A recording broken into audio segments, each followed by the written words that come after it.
per fortuna che ho ideato questa candidatura di Cortina che guarda caso ancora non esisteva il Covid, ma ci permetterà di dare ancora di più un'accelerata a quello che sarà il rilancio del Veneto.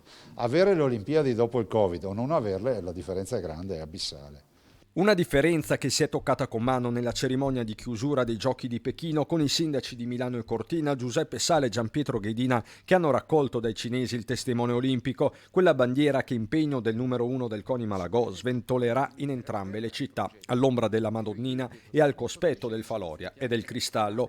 L'emozione di un sogno che nelle nostre mani diventa realtà, la reazione a caldo del primo cittadino pezzano. L'obiettivo ora è il 2026, ci sono 4 anni di tempo e nessuno nasconde che ci siano dei ritardi da colmare soprattutto sul fronte delle opere pubbliche, partita che è in mano all'Agenzia delle Infrastrutture. Possiamo e dobbiamo recuperare il ritardo, ha assicurato Vincenzo Novari, AD della Fondazione, per il quale sarà un'Olimpiade elegante, essenziale e sostenibile, addirittura frugale. Zaia dal canto suo si concentra sui benefici per il territorio. Da Cortina a Verona, sede quest'ultima della chiusura ufficiale dei Giochi Olimpici e dell'apertura di quelli paralimpici.